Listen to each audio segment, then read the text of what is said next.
And we are live. Good morning, ladies and gentlemen. My name is Blake Ruffino, one of your co-hosts. Alongside me is my counterpart, Joe DeLeone. Good evening, or good morning. I'm so disoriented like you are, man. It feels a little weird. I kind of like doing the morning shows because it's a nice way to start the day, yelling at one another, and then you just kind of put that behind you. We haven't done a morning show in a while, though. We used to do them every Saturday for a long time.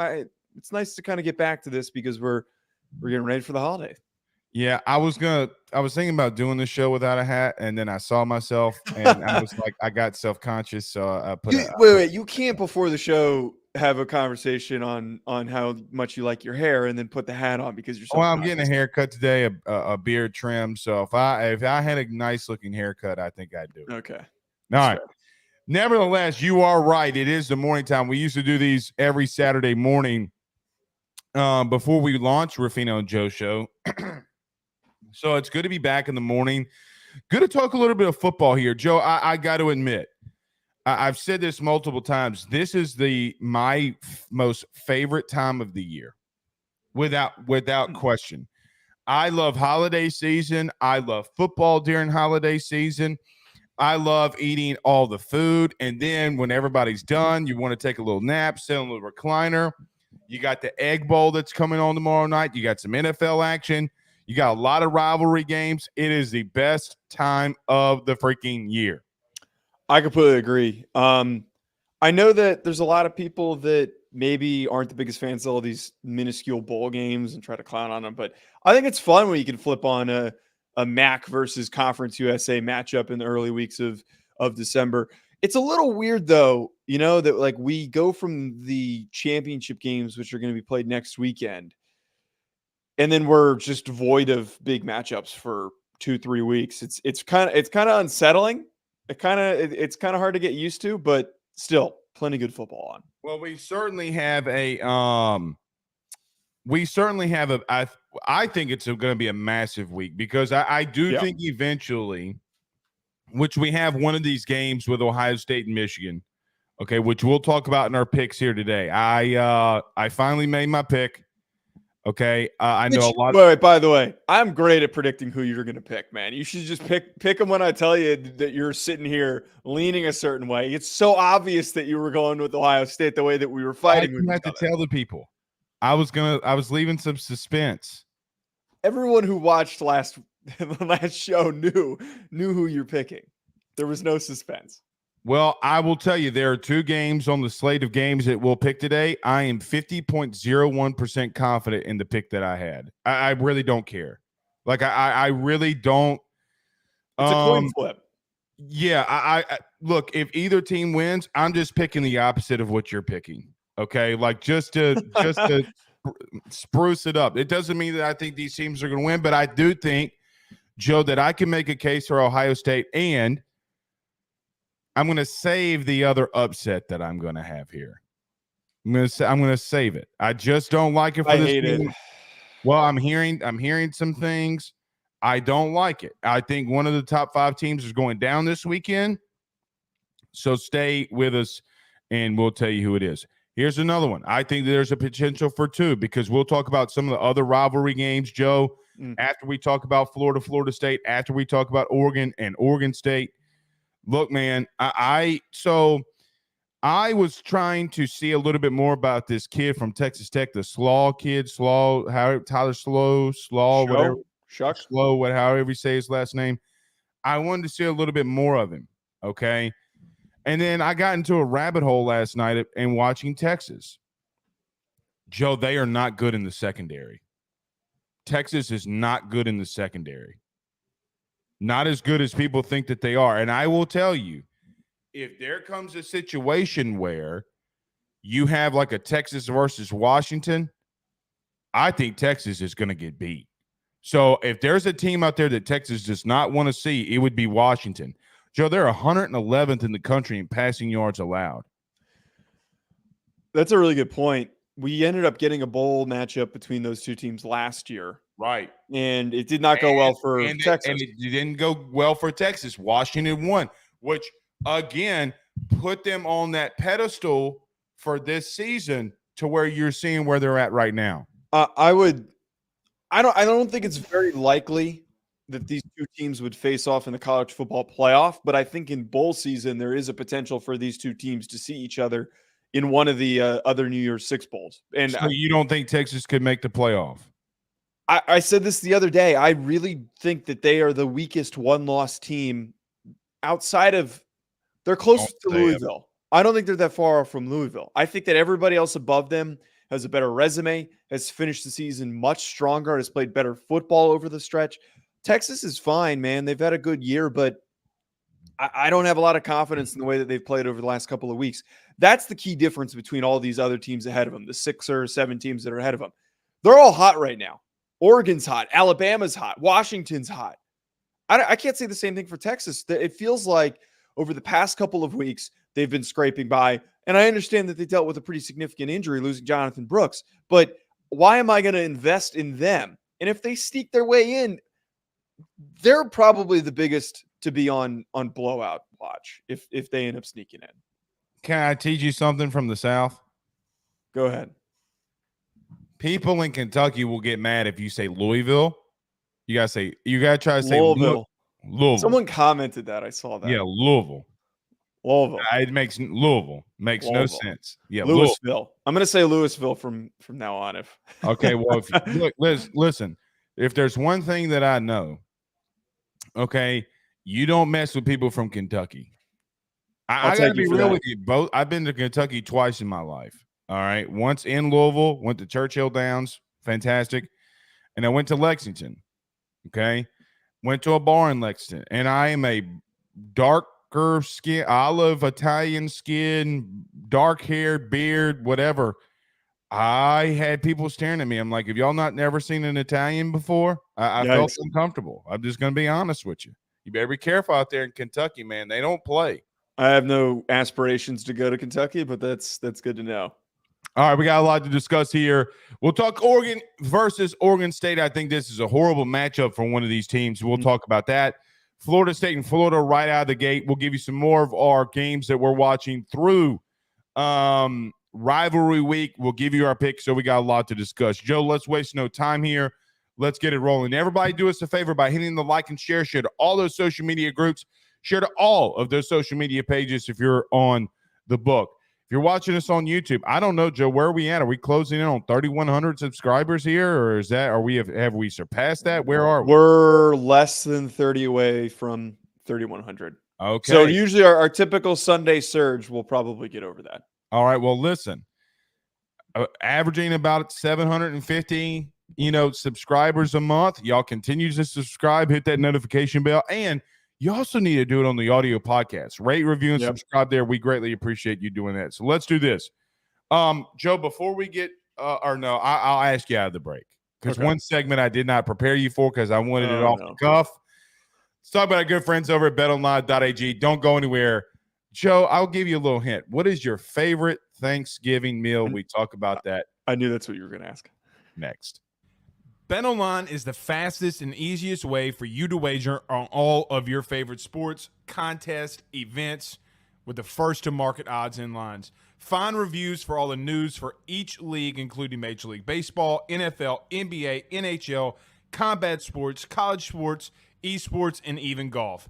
BetOnline continues to be the top online resource for all of your sports information for live in-game betting, props, and futures. Head on over to BetOnline today and use your mobile device to join and make your first sports bet. Use our promo code BELIEVE50, that's BELIEVE50, BLEAV 50, to receive your 50% off welcome bonus on your first deposit. That's betonline.ag, betonline.ag.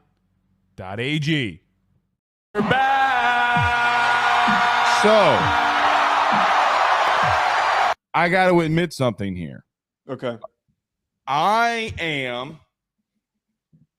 Look, people don't like Thanksgiving for whatever reason. They think it's like an overrated holiday. And I'm thinking to myself, what in the hell are you talking about, Joe?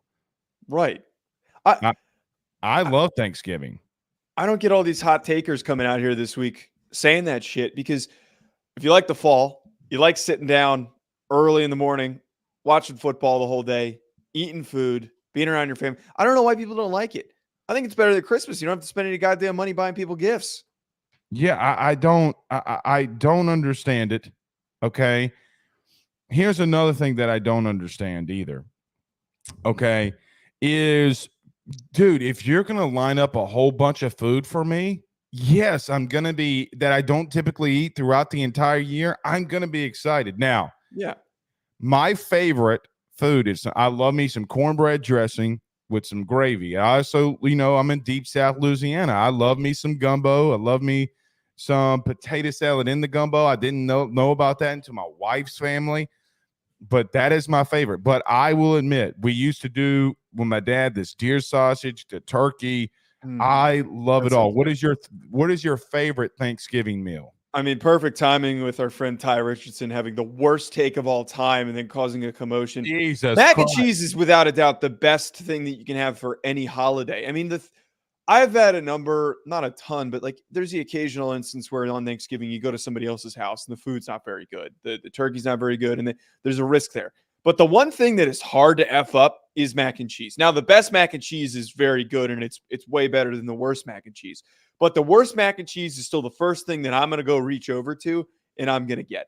I don't know how anyone can't like it. You got people saying like, oh, it's for children. Grow the hell up. Stop being such a curmudgeon and being so goddamn grumpy and miserable. God, people who do say shit like that piss me off, man. Like, stop being so mad at the world. Just eat the goddamn mac and cheese and shut up. Yeah, I don't get that. Like mac and cheese. I mean, mwah. What are we doing here? My wife, high and mighty, man. Crumbles. She gets some crumbles. She puts on top. Come on, dude. They've never had an Italian make mac and cheese. That's what that's what I was about to say. He's never had an Italian make mac and cheese. And listen, if you want to hear the good sounds of Thanksgiving, just go over to the bowl of mac and cheese and just start stirring it around. Some of you older people will know exactly what I'm talking about. Florida and Florida State kick it off this weekend in the Swamp. Joe, I got to admit here, okay, you have two backup quarterbacks that'll be starting this game. Quite honestly, not really what anybody wanted to see. I think everybody wanted to see Jordan Travis continue in this game. We've talked about this a lot with Florida State. We've talked more about Florida State, Joe, over the last 4 days than I feel like that we've talked about them the entire year. Florida also has a backup quarterback situation. With last week, Graham Mertz breaking his collarbone. The Brown kid comes in, who, by the way, I don't think looked bad at all. I do think kind of opened up the offense a little bit when it came to the running game. Here's the problem that I have with both of these teams. I think it's a coin flip game. I have no confidence whatsoever for either team. Let me tell you why. Because I do think that Florida State, the heartbeat of that team, the engine that made that team go was Jordan Travis. Now, everybody's going to come that are Florida State fans and say, Tate Rodemaker's not as bad as you think. That's fine. And I don't think he's as bad as you believe that I'm saying that he is. I don't believe that. But, Joe, everybody around Tate Rodemaker is going to have to get good. And Florida State has not been really good in the running game. And quite honestly, too, Joe, they have not been good at stopping the run. The last 2 weeks, Florida, even though that they got absolutely obliterated by LSU defensively, even though they could not close out the game against Missouri, Joe, they're averaging over 260 yards per game on the ground. They have found something with Etienne, Johnson, and with a little bit in the second half with that Brown kid in the running game. That has been the biggest weakness for Florida State. But here's the thing for me.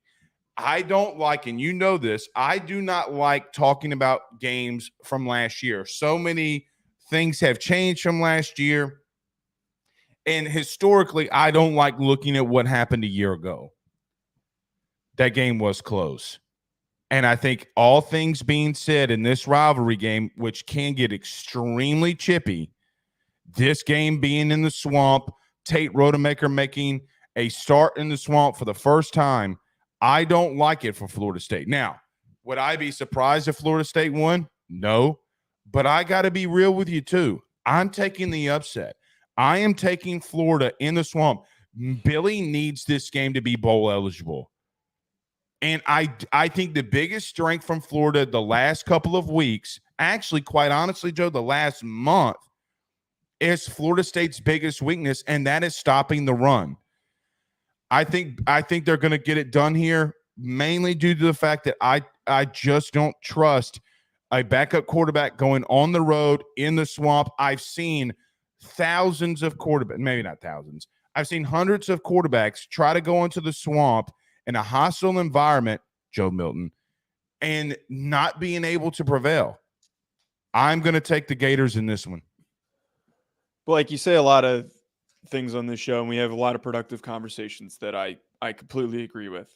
This People is not think- one of them, I would assume. Yes, people think that we disagree a lot, and I actually, for the most part, tend to agree with a lot of things that you say.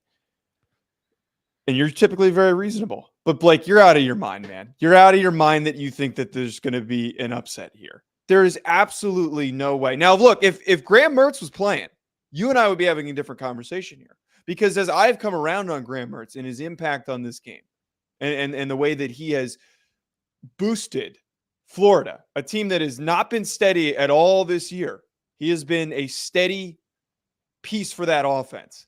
The Max Brown kid's thrown 12 passes in his career. 12 passes. Tate Rodemaker has actually stepped in and played games. I understand that this game is in the swamp, and I understand that that is such a difficult place to play. But the fact that Florida is in the same circumstance with a less experienced kid, I have to go with Florida State. Tate Rodemaker is going to step up to the plate here. I think that he's going to have a great game. I saw some of the things you were talking to me about on film, but I feel that he has the talent to prevail and step up, have a very, very big football game. Joe, I don't hate that. Like, let me make this very well understood. I don't disagree with anything that you just said. Okay. None. Okay. Now, let me make a correction. Florida State's actually 44th in the country in rush defense. Okay. What I've just seen from Florida in the last 2 weeks, they have played 2 top 15 teams. Okay. Now, I understand that, and I'm going to say that, Joe, both of those games were on the road. Right. And one thing that I noticed from Florida on film, they are not giving up. They might be a 5-6 football team. You would not know that. If you did not know their record and you would have just seen Florida the last 2 weeks against arguably the best offense in the country in LSU and then a really damn good offense in Missouri, you would say, you know what, man? I know that Florida just lost back-to-back games on the road, but my goodness, man, they are playing tough. And I will admit, I don't like it for either one of them. If Florida State blows them out, would not surprise me whatsoever. Okay, like, I want to make that well known. I think there's something to be said, Joe, in reference to holding Missouri to 33 points and being able to run the football that they've been able to do. Now, let's talk about that Gator defense. I agree with you with Rodemaker because of this. Joe, they're giving up 253 yards on the ground. Now, a lot of that in the last 2 games, that has a lot to do with Jaden Daniels. All right, like a lot of that had to do with Jaden Daniels 2 weeks ago. Yes. The problem I have is not what Florida's been able to do in their front seven on the ground, because I think relatively they've been okay there. They faced Jaden Daniels and Cody Schrader, who, by the way, Schrader leads the SEC in rushing. Joe, they're giving up 350 passing yards the last 2 weeks on average. And I'm rounding down, okay? Mm-hmm. The question ultimately becomes with me is exactly what you said. Can Rodemaker make plays in the air? Because if he can, this game can separate. But if he can't, and you allow Florida to stay in this game, they're going to wind up you're going to wind up slipping up here. I'm telling you. And again, I think this is part of where this disconnect is here.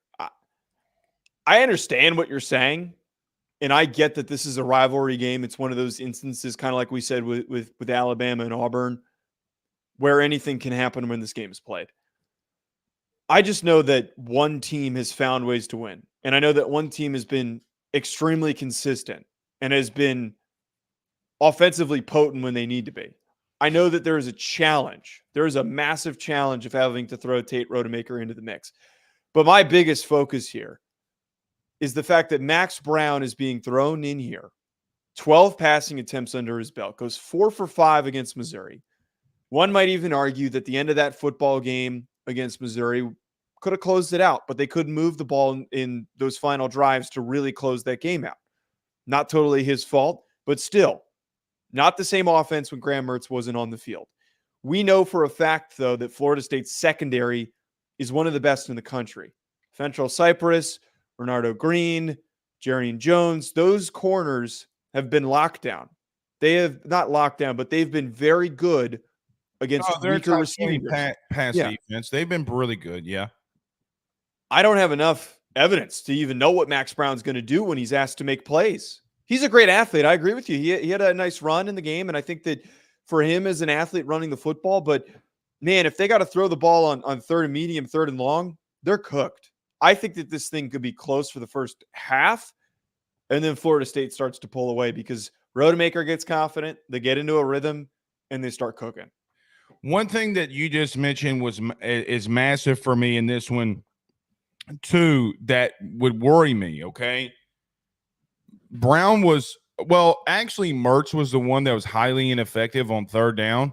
Okay, the Gators would go 5-11 against Missouri last week. Brown can really run. Okay, now Chris H said calling the Florida running back that Brown kid. He's a quarterback. Yes. He's a white quarterback. Okay, I get what you're saying. Ha ha ha ha. I think that not having film on him can help Florida. As crazy as that sounds. Right? Like, I think it could help them a little bit more not knowing what they want to do. I think he's going to run the ball a little bit. Man, I'm telling you, they are running the football at a high rate. And I do think that they're going to try to play keep away. That's Billy's game.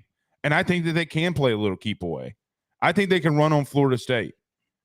Look, one thing people are not giving Billy Napier a lot of credit for.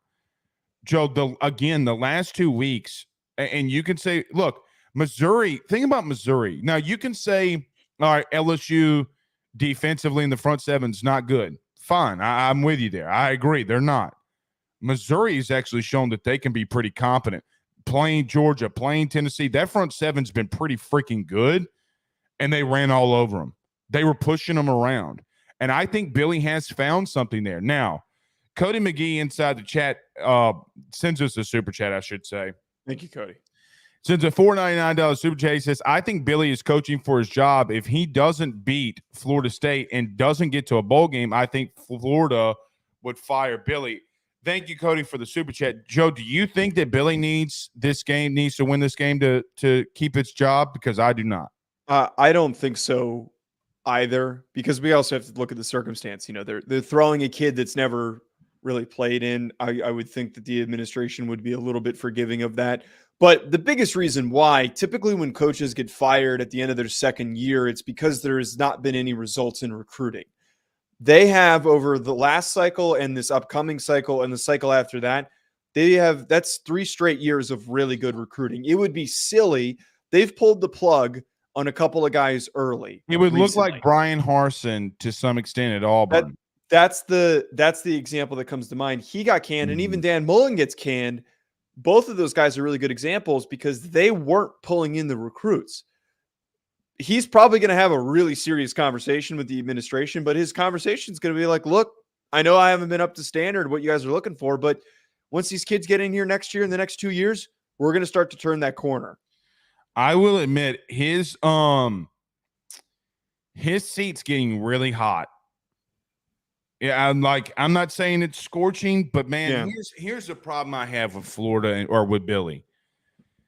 Okay, I know that there's a lot of jokes from Louisiana people because he was at ULL. People call him G5 Billy. They're making a lot of mental mistakes. Like that you can just not make. Not only Joe, can you not make in the Power 5, that you just can't make in the SEC.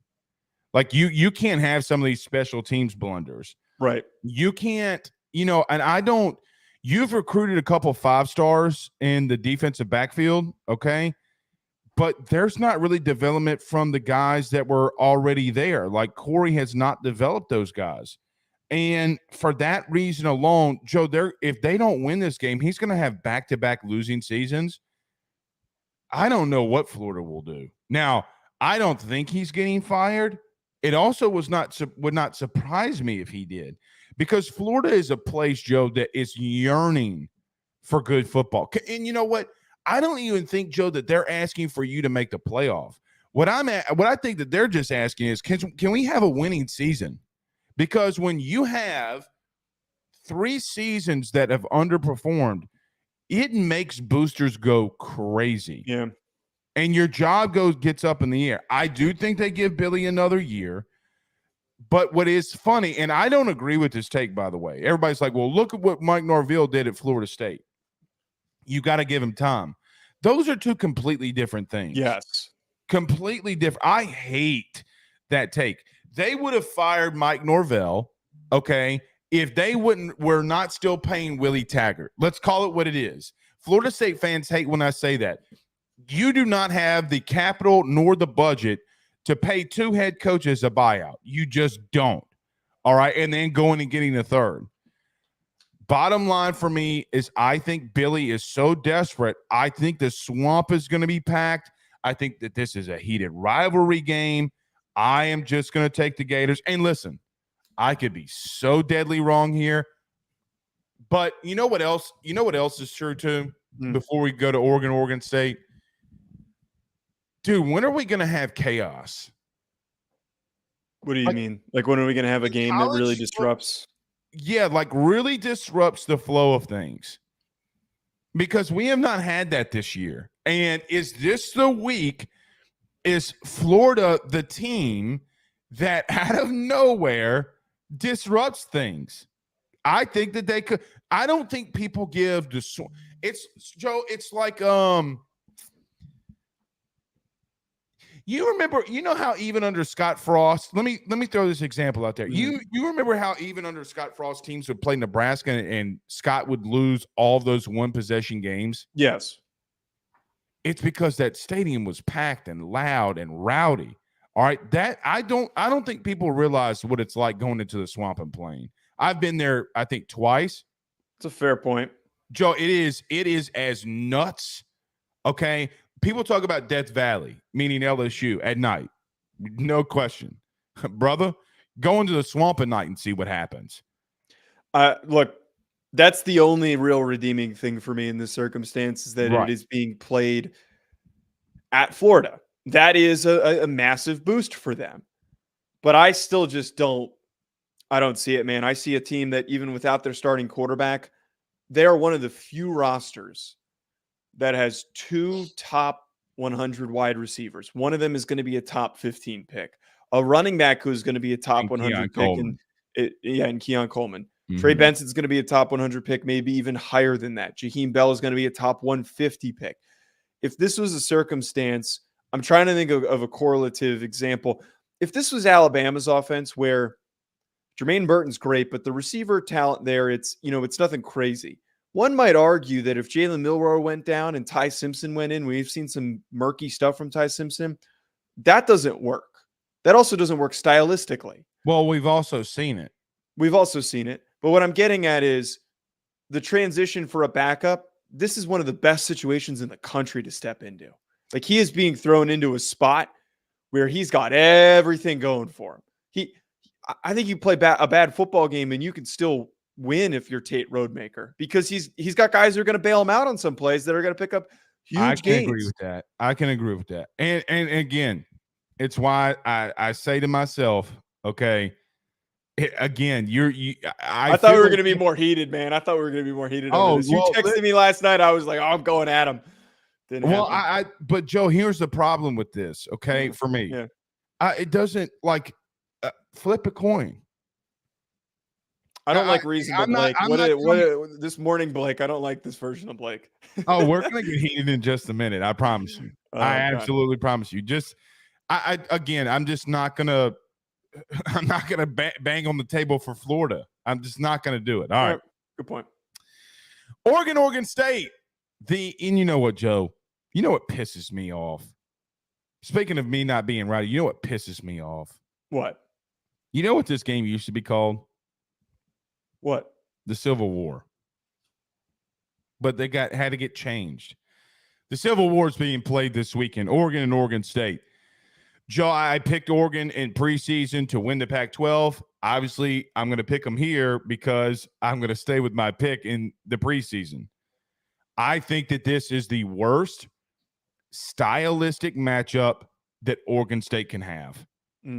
I've also seen it. I've also seen Oregon play a game like this. It's called Utah. Now, I will admit Oregon State is better offensively than Utah is. So I do think that that game's going to be a little bit closer. I also saw Oregon State in the rain come off and play a very tough game against Washington. I just don't think that Oregon State has the green grass athletes on either side of the football to stay up with Oregon. If there is going to be a blowout game this week, to me, I think that this one has the potential. And it might not be from the score, right? Like it might be 34-17, and you're like, oh, okay, it was a respectable game. But you and I know when you actually watch the game, you're like, damn, they're whipping that ass. Oregon's the second best offense in the country. I think Troy Franklin and the boys are going to be able to do some really good things. I saw some things last week against when they played Washington. Roma Dunze having the catches and the production that he has.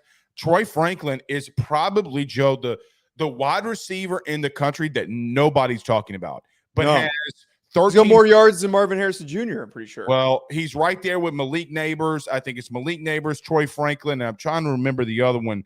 Just it's slipping my mind. But regardless, Troy Franklin is there. Nobody is talking about Troy Franklin, Bucky Irvin, and the boys. It's been a lot of talk about Bo Nix, which, by the way, let me just pause for a minute. Oh, no. Bo Nix would have to have 1,000 yards rushing in the next 2 weeks to eclipse Jaden Daniels. All I'm saying is it's doable. Stop.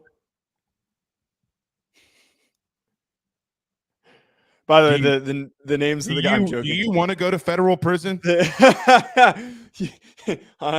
Honestly, I wouldn't be surprised if you did that to me over that take. By the way, two guys that you're looking for that are ahead of Franklin, Malik Washington from Virginia, and then Colin Lacey from South Alabama. Well, you know what's interesting about the kid from Virginia? Who would have thought in the beginning of the season that would happen?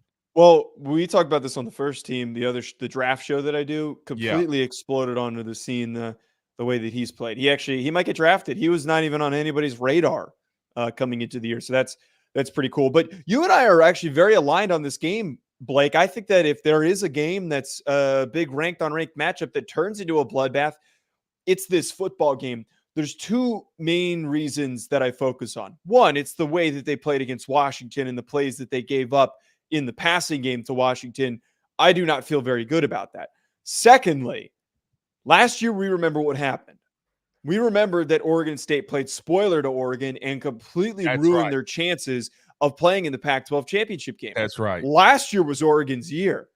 You think that in a rivalry game like this with the college football playoff on the line, that they're not going to show up pissed off trying to completely splatter their opponent? This is going to get bloody. I really think that this will. And I know that Oregon State has been competitive and they've fought hard on a week-to-week basis. But at the end of the day, they do not match up well with this Oregon team, who is one of the most well-rounded teams in the country. I don't see very many other teams in college football right now outside of maybe Georgia that can run the ball, throw the ball, and then stop you on the other end as effectively as they can. They are extremely balanced. And Oregon State just does not have the dudes, like you just said, to keep up with them. I will admit this. All right, last year we talked about that game. Oregon State ran it right down Oregon's throat. I don't think that they can do that this year. No. But I got to say this, even though I don't think it's going to happen. I still do believe that there is one area that is a chink in the armor for Oregon that I do not believe, outside of one game that they've been tested in. I still believe that secondary is very flimsy. All right. Oregon is 46 in the country in passing yards allowed. Joe, who have they remotely played outside of Washington that can throw the football around? That's a very good point. Okay. And so, but it's DJU. And I put a little faith into DJU last week.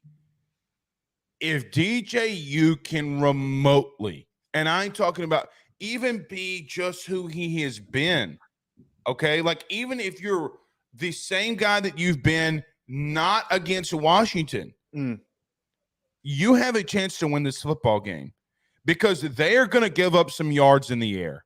That secondary has been, Joe, it's not talent. I don't know how to put my thumb on it. I'm going to say something, and I don't even fully agree with myself. Maybe it's a lack of understanding in what Dan Lanning wants to do in the secondary.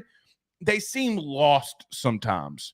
Okay, like they just seem like, yeah, okay. They kind of just feel like, they're not consistent. They're just not consistent. Okay, that's a good way of putting it. But there's no way in hell I'm putting faith in DJU in back-to-back weeks. None.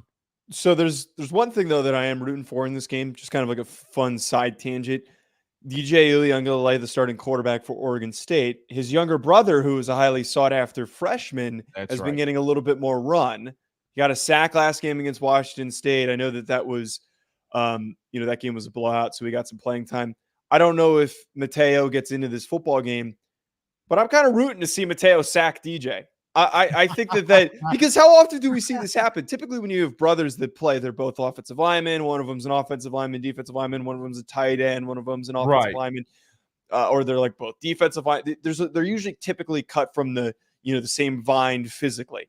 But we've got a really unique circumstance here where a defensive end is going up against his brother, who's a quarterback. I just think that'd be really fun, to be able to talk shit to your brother and drop his ass.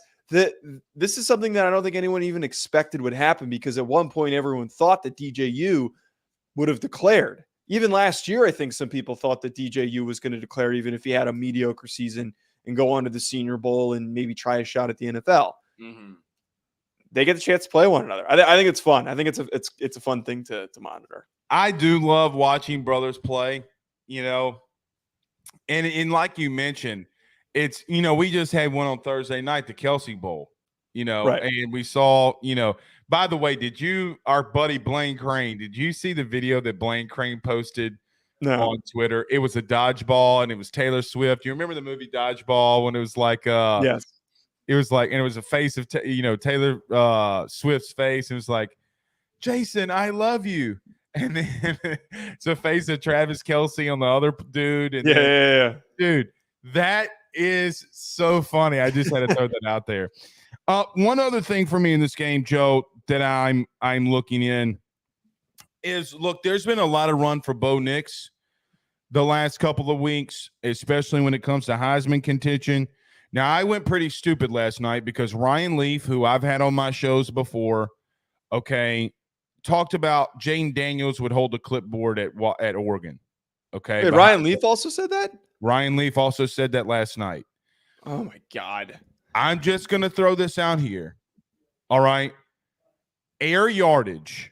All right. Meaning the yards that Bo Nix throws in the air to the completion is 70th in the country.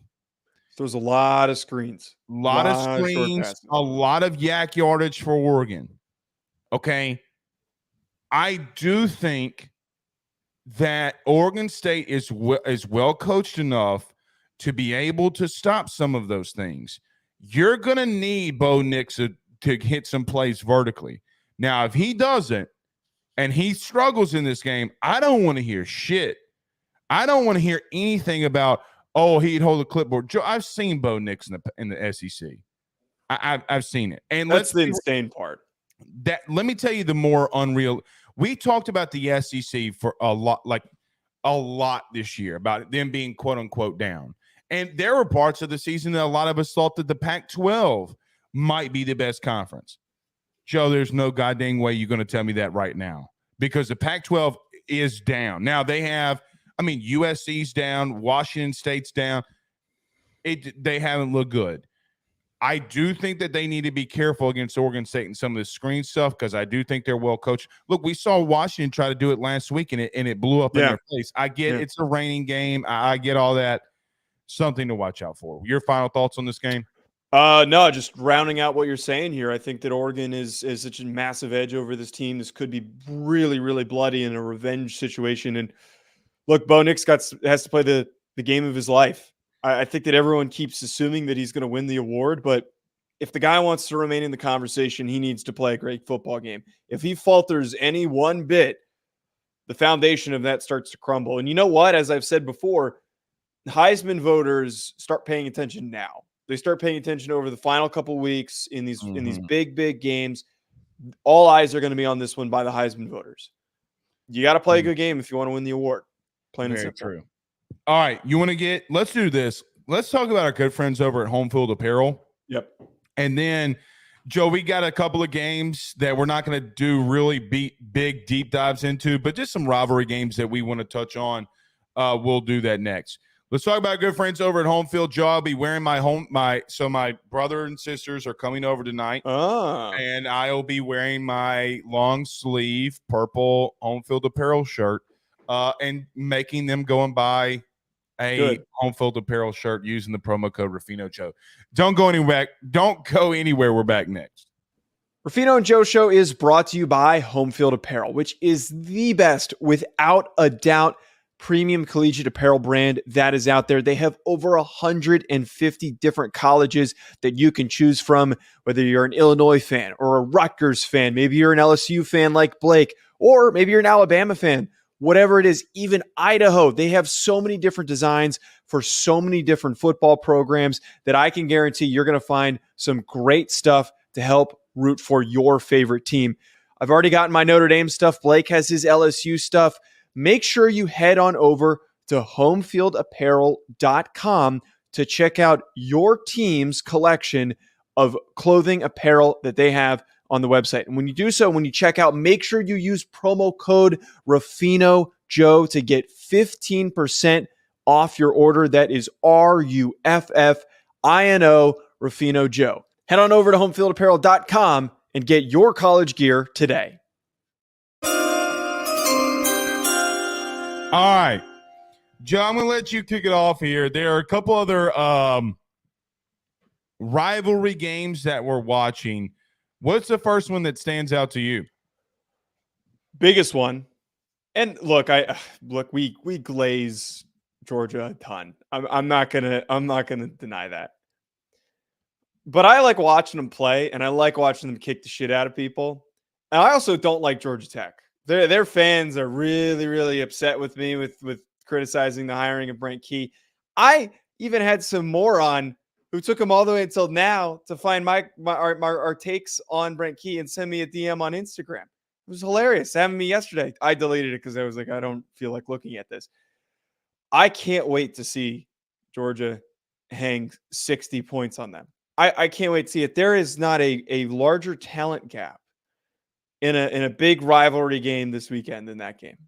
I think that Georgia is going to smother them. They're going to put the backups in, and they're going to smother them even further. They won't even be close. When was the last time this game was even close? It was close in the first quarter last year. Yeah, that's the most that they're going to get. I do think Georgia Tech is better than a year ago. I don't think that this game is going to be close. I think Georgia is going to really take care of business here. But I got to admit this. I was wrong on Brent Key, and I know that you got the DM. And I still don't think that the jury's out on him. Well, Joe, they're playing a lot more inspired. They're playing tough. They're not an easy team that you can just lay down and whip their ass anymore. They're not. Okay. But is the goal to go 6-6 every single year? Because then, well, Joe, he's a great coach. I do think that but not all things are created equally. Them going 6-6 at Georgia Tech, or him going 6-6 at Georgia Tech after how bad they have been the last 3 years, I do feel like, okay, is a little bit of an accomplishment. I get what you're saying, but I think it's kind of lame as a fan base to feel success in that, because you're playing in the I'm not disagreeing with you. I'm more so disagreeing with these people that think that, these Georgia Tech fans that are upset with my thoughts on him. 6-6 in the ACC is not that hard to accomplish. Like we've seen teams like Wake Forest and Syracuse and NC State who have no business having 8-win seasons. Many would argue that they don't have business. Dino Babers did it multiple times. It's Syracuse. Have you ever been to Syracuse, New York? Do you know what I've it takes never to, been to Syracuse, New York. No. you know what it takes to coerce a kid to go to frickin' Syracuse, New York? You have an academic institution that's one of the best in the South, and you can't get frickin' kids to come play there? 6-6 to me, I think is it's an accomplishment for them, but it's pretty pathetic. Now listen, all right. I know that they're in the ACC, but they played Louisville week 1.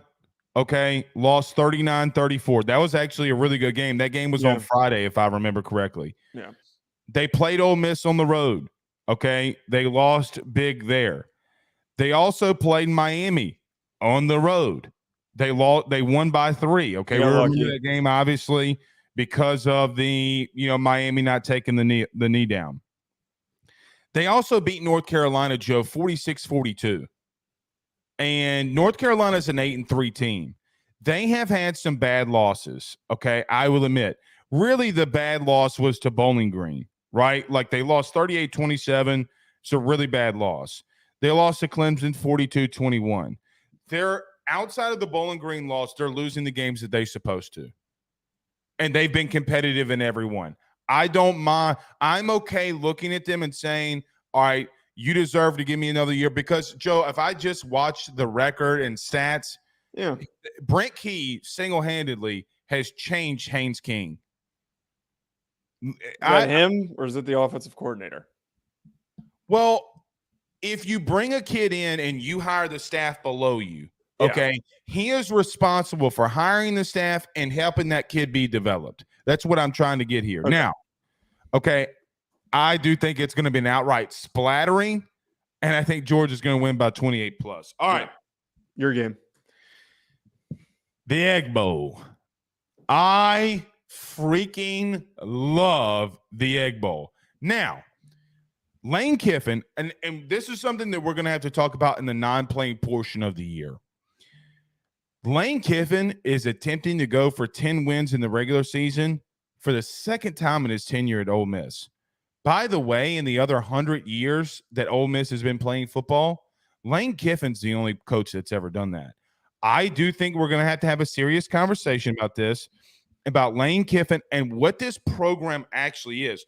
Joe, I think they're a top 15 program every year now because if you win 10 games in the regular season in 2 of the last 3 years, you need to be considered a really damn strong football team. Yeah. But this game, though, it doesn't matter what anybody's done. It doesn't matter that Zach Arnett got his West Coast ass fired, okay?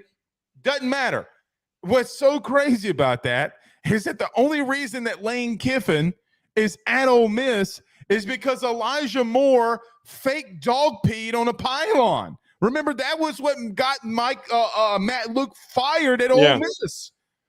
This game is as heated and as dirty and as raunchy as any rivalry game.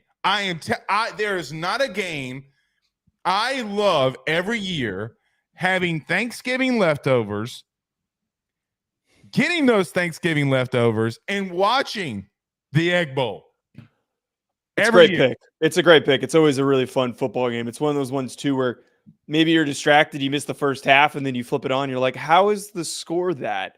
I also think that this year there's a strange phenomenon when teams fire their coach, how the team plays the rest of the season. They play motivated. It's weird. It's really strange that there's this sudden spark because you got a guy that usually the locker room's not rallying around, and then suddenly they're like, okay, this guy's gone. We're playing for ourselves. Mm-hmm.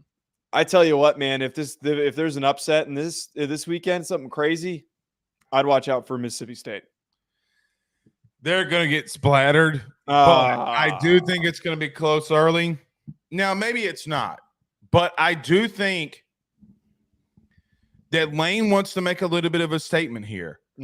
I was listening to him last night on his radio show, and if I didn't know any better, dude, he wants this one really bad. I am not – let me tell you this.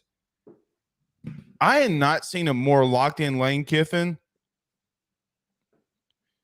arguably since Bama, since he was at Bama, like going for national title stuff. I was like, damn, Lane's locked in here. We'll see. For his new job. Maybe. So we'll see. What's your other one that you're looking out for? Well, you told me ahead of time that you wrote it down, and I actually wanted to talk about it, so I'm just going to bring it up. I don't mean to steal it from you, but NC State versus UNC is one that I don't think is going to. I'm sorry. You told me I wanted to talk about it. You're so mine.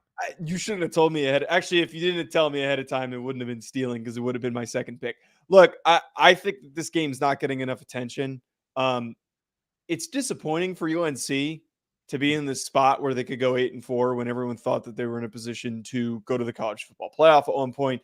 This was the year Heisman Trophy, Drake May, blah, blah, blah. This is your last chance with Drake May. Drake May is probably going to be gone for the bowl game. And NC State's building for next year. They got some good, nice young pieces. I'm blanking on the name of the receiver that they have who's really talented, the freshman receiver that they have. They've been doing some really good stuff. I wouldn't be shocked if NC State doesn't win this football game. Joe, I think NC State is the most unknown 8-3 team in the country. They are. Nobody, because let me tell you what happened. And it's when Notre Dame beat NC State. Now, remember, there was a guy who's about, pushing 6'3", about 292 pounds. He has a beard. And I came out on the show and I said, hey, man, I know Notre Dame just won, but I really like this NC State team plays pretty good. They're a pretty physical football team. And you're like, they're ass. And I'm like, wait, I didn't say that. No, you did the opposite. Don't do this. No. I hyped up that win for Notre Dame, and I said that this is the exact quote that you had. You ready? Are you ready? Read it. Okay. Liar. I literally went and watched the episode last night and wrote this down. Okay, I can't make this up. Go ahead. I hate when you do that. Notre Dame has no business being pushed around at times by a very pathetic and low-level NC State team. I said that? Mm-hmm. Are you sure you didn't say that? So funny because it was there's no way I said that. My quote. Yes. Yes. I remember that episode distinctively because I tried to hype up that victory for Notre Dame and said, I knew you were pulling something. I knew that was coming. No, because I said that they put up a really good fight and that team's going to be better than everyone thinks that they are. It's interesting because NC State lost to Louisville. They almost beat them. 13-3. I mean, 13-10. Duke kind of got a little bit away from them, but they had some things going on in that game. It was what it was. They're on a 4-game win streak as NC State. They've been finding ways to win. Both teams are 8-3. But I just don't know if they have enough to overcome what Drake May and this offense can do. I don't want to pick this game. I'm not going to pick this game because if you pick against NC State, there's a very high chance that they're going to upset the Tar Heels in this one. And you know what? I became an NC State fan. Let me tell you why. I felt bad for NC State. A couple of years ago, they had arguably the best baseball team in the country, the hottest baseball team in the country. And because of COVID, they could not play for the national title. Yeah. And I think that they would have won. I think they need a little. I'm going to be rooting for NC State here. I think they win it. I think it's possible. Very possible. All right, my second and final game here before we get to picks. Hold on. You know what? We have a great drop for this one. You ready? We're back. I'll be coming down to this moment. Don't sleep on the Red Raiders. Do not do it. Texas Tech versus Texas. Tech is on a 3-game win streak. Joe, here's some. So I will admit where I'm wrong, and I'd never have a problem with that. Texas Tech was my sleeper team this year. I said that I think that they had the potential to be last year's TCU. They weren't. But they are on a 3-game win streak. Here's something that's also interesting. Joe, they had 3 losses this year by 1 score or less. They've been highly competitive. They just have found ways to lose games instead of win them. The new quarterback at Texas Tech has kind of found some things for them offensively, and I don't like Texas in secondary. I think that this has upset alert all over it. I would take Texas, but this has upset alert for me this week. Pew, pew, pew. Here's my only thing, though, Blake. There's potential for it, and I think this game is going to be a little closer than Texas fans would like for it to be. But I feel like we've been kind of trying to do this the past few weeks, trying to find a reason for them to lose, and they found a way to close out. Joe, I think if they lose, it's going to be in the Big 12 championship game. Joe, can I tell you the problem with what you just said? What? They almost have. And we have That's actually a good point. Maybe you keep keeping it close, and then this is where the water breaks. Yeah, let me tell you, at some point when you play teams down, when you play to a team's level, like last week, okay, Joe, I came out here last week and I said, listen, I think the Iowa State game is going to be within 10 points. Mm. Yeah, they won by 10. Okay. The week before, we said a lot of pretty much, dude. If there's a team that I feel like I know more about right now than anybody, and have called exactly what's going to happen, it's been Texas. Like we have been spot on bullshit. Now I just admitted where I was wrong with Texas Tech. Now I'm going to give myself a little credit. I have had the Texas thermometer, okay, on the perfect gauge because I can tell the temperature of what's going on with that team. Mm. The BS. Don't sleep on the Red Raiders now. All right. That's all I'm saying. All right, you want to get to picks? Yeah, let's do it.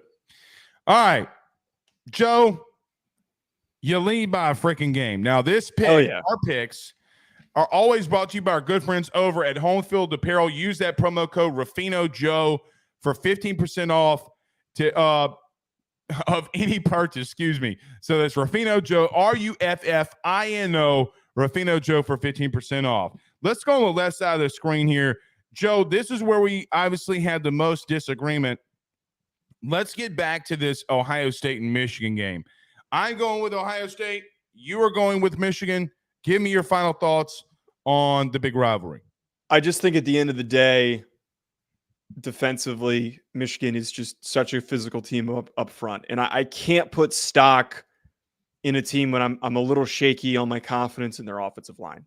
I really believe that Michigan's defensive line is going to show up and they're going to make a statement. They're going to make a statement early. That's going to be the defining factor in this game is a big sack late in the game, a forced fumble, big stop on 3rd and short. It's going to come. It's going to happen in this game. J.J. McCarthy does not have a passing touchdown the last 3 weeks. I don't think they need it. I think they do.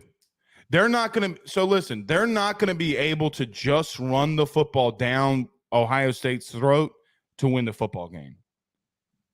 They're not going to be able to just rely on the running game to beat Ohio State. I think they'll be fine. I think that they can – if they need to throw the ball, they can. I understand. JJ's been hurt. Don't read the comments. Well, then that's another problem. That if he's hurt, then that goes to the point of why I would pick Ohio State over them, which I am. I am taking Ohio State. Now, listen to me, Ohio State fans. And I am going to tell you this, I have stuck up for you all year long. I put you as one of my 4 teams in the playoff. Now, Joe, I will admit, my 4 playoff teams, if you remember correctly, and I got ridiculed for it.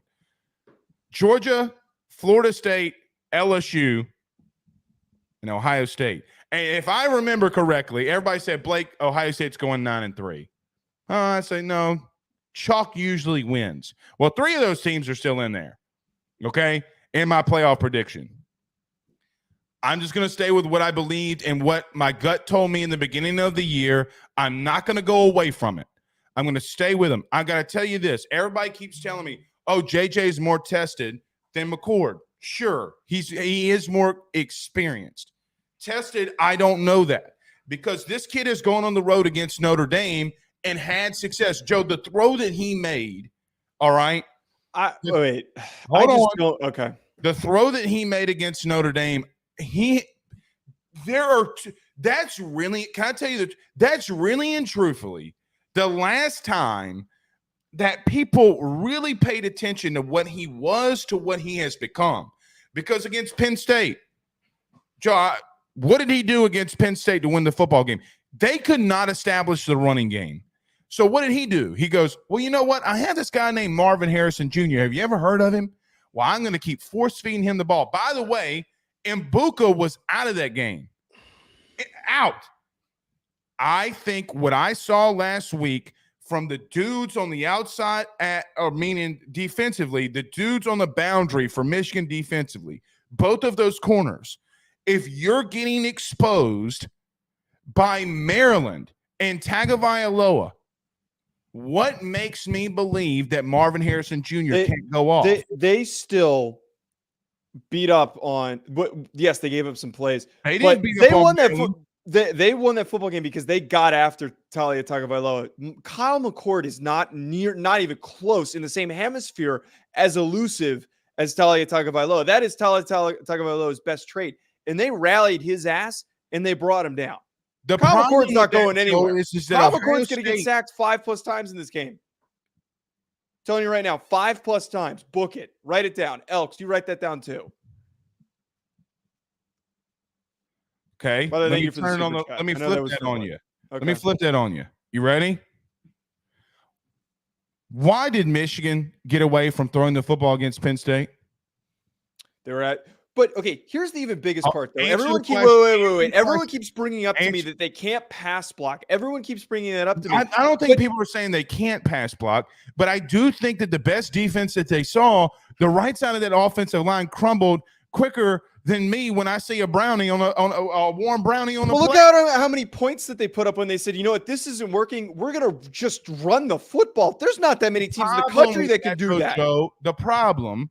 They're the only team in the country that can do that, can say that we're just going to run the ball 15 straight times against a good defensive Georgia line. Can do it. Okay, maybe Georgia. I think that performance when they needed to run the ball and pick up yards, that to me is proof that if JJ plays like shit and if they get beat up and he gets sacked a couple of times, they can just flip the switch. We're going to run the football downhill. We can't ignore what they did. They're not going to do that on Ohio State. They can't. They're not. Let me tell you. They're not mountains ahead. They're not like incredibly better than. I didn't say that they were. But what happened against Penn State? Eventually, that defense broke. Why? Because offensively, Drew Aller and that offense could not sustain first downs. Guess who can? I don't know. I don't think that's I haven't seen play from Kyle McCord to believe that he is going to play a consistent game. I still have a bad taste in my mouth from the Wisconsin game. You have a similar opponent in Penn State that they played against. What do you call the Wisconsin game, though? That's not a similar opponent because Wisconsin's worse. He played like shit. You're throwing one game that he had where he had 2 interceptions. He's done this in multiple games, though. And I know that JJ hasn't been great, but we're acting like he's so steady and consistent. He's not. If you're going to use the Wisconsin game, then you're going to also have to put on his shoulders than him throwing a fade route in the back of the end zone in crunch time to win the football game. Look, he can do some nice. Well, no. He could do some nice things. He's fine, but like we can't act like. I just don't think it's fair, and I don't think you're doing it deliberately. But it's something that keeps getting brought up. He's not better than JJ. Where did I ever say that he was? But one guy if I would have told you, if I would have put you in a coma 4 weeks ago and I would just woken you up and I would have said, hey, out of Kyle McCord and JJ McCarthy, one of those quarterbacks does not have a passing touchdown last 3 weeks, who would you have said? JJ McCarthy, because one plays on a more run-centric team than the other. The other one has Marvin Harrison Jr. One of them is That would be insane to believe that Marvin Harrison Jr. and Mekabuka wouldn't have a receiving touchdown. You really believe that you would have come in this show and said, that's bullshit, you're lying, that you would have said that them going up against Penn State on the road, if J.J. McCarthy doesn't have a passing touchdown, that they would win? You know that you're lying on that. I would say that that's not crazy because we're hanging on this game too much. We're recycling the old debate from Monday. We're going to disagree. I will say this. If you're going to give McCord the Wisconsin interceptions, then what are you going to do with McCarthy and Bowling Green? That was at the beginning of the season. He played like shit. And I'm not just pinpointing just the Wisconsin game. Joe, that's the only games that he has interceptions in. I'm not just like sitting here pinpointing interceptions. He's going to throw a ton of interceptions. I'm just saying that I've seen games this year where he hasn't played great. And both of them have games where they haven't played great. So if we're coming into a game where two quarterbacks haven't played great and are very inconsistent, and both of them theoretically could play poorly because of the defensive lines that they're facing, I'm going to rely on the team with the better offensive line that can run the ball more effectively. They don't have the better offensive line. All right, agree to disagree. I'll make a small little bet with you. Ready? What? I guarantee you, or I bet you that, say his name again. You know how bad I am with names. JJ. Tuamoilau. Thank you. I bet you he leads the game, the team the game in sacks. I bet you he has 2 of them, and I bet you he's going to come off the right side of Michigan's offensive line. And he's going to get destroyed. I'm not going to take that bet because this is probably going to happen. Okay, just as much as you think McCord's going to get sacked, I think that JJ can. Right. And especially if he's got a bum ankle, that means he can't run, which is bullshit. They say he's got a bum ankle. That's bullshit because the kid's been running the last 3 weeks. That's horse manure. I will say this that you're not giving enough credit on. Marvin Harrison and Ibuka, I've seen Michigan against better wide receivers struggle on the boundary. I'm telling you, I don't. Marvin Harrison going to go up with one hand. He's going to come down with Odell Beckham, that bitch. He's done that all year. We'll see. We'll see All if right. that's enough. Buckeyes, Joe, I swear to God, I have a Buckeye shirt. I got sent it from a Buckeye fan. I told you to wear it. You didn't wear it. I'm not wearing that. Oh, If Ohio State loses, I am burning it live on Facebook or YouTube or wherever. I'm going to burn it. I can't wait for that. All right. Auburn, Alabama. Well, Auburn versus Alabama, I should say. We're both going with Bama here. Ole Miss, Mississippi State, we're both going with the Rebs. We just got done talking about this game, Joe, Florida State and Florida. Any one of those 3 that you want to touch on before we go to the rest? No, I think that it's pretty clear where we're talking about here with those 2 games, pretty kind of lopsided, where Auburn not nearly as successful as Alabama this year. Ole Miss so much better than Mississippi State. And then we know my thoughts. I think that Florida State's going to continue to win. I think that they need this win badly. I think that the team is going to rally around him. They were able to throw him into the mix against a bad opponent, which was helpful. I think that they're going to really come and pick up Tate Rodemaker and help win this game. Oregon State, both of us going with the Ducks. Georgia Tech, we're both going Georgia. Joe, a team that we have not talked about really at all this year, Kentucky at Louisville. We're both going Louisville. Dude, I am telling you, Louisville is a team that I love watching play. Now, I will admit, you told me last week that I convinced you to take Louisville, and you were pissed off, and they came back. And I was mostly joking. You were not joking. You were pissed. Well, I wasn't pissed. I was joking, and it was mostly like, why did I listen to you? Because now the Miami fans are going to come right back at me. I believe in them though this week. I don't think that Kentucky matches up well with Louisville, and I think this is a good opportunity to, add to the resume. Say they will beat another SEC or beat a SEC team. It's a nice spot for them to boost that resume. And look, they still have an outside chance to make the playoff. People don't believe it. Possible, but it's highly possible that could happen. One final thing on that game for me. Louisville likes to run the football, and I saw a really good defensive line last week in Maryland really stifle Louisville in the run game. Kentucky, Joe, is top 8 in the country in run defense. If there's one thing, look, they are bad everywhere else, like really bad everywhere else. Go watch their D-line play. Dude, they are freaking really good. Yeah. I got to give Stoops that. We're both taking Louisville, and then both of us are taking Texas here, Joe. Final thoughts on that one. I could see this game being close. I just think that Texas is going to win it. I think that there's too much on the line for them. If they lose, it's going to be in the Big 12 championship game. Brett Urmick or Urchik? Urmark. There you go. The Big 12 commissioner. Remember what he said in the beginning of the year in Big 12 media days? Do you remember? I think I do. He talked to or maybe it wasn't at media days. Maybe it was at a Texas Tech thing. He said, I'm going to be at that Texas game when it's the last regular season game for Texas. And I hope he's talking to McGuire, the head coach of Texas Tech. He goes, I hope y'all win that game. I'm going to tell you something. That'd be great. It would not surprise me if there's some favorable calls. if some very favorable calls goes Texas Tech's way. That would be hilarious. I think that'd be no, hilarious. you know what? It wouldn't. No, it wouldn't. Because I am not in the camp of hosting. Right, fair, you know what I mean? Like fair. It's fair. But it would be funny. It would be funny, but at the same time, it would really piss me off. Yeah. Everybody have a good Thanksgiving, yourself included, Mr. DeLeone. You too, Blake. We'll reconvene on Sunday. We will. Y'all have a good one. Have a good holiday. Peace.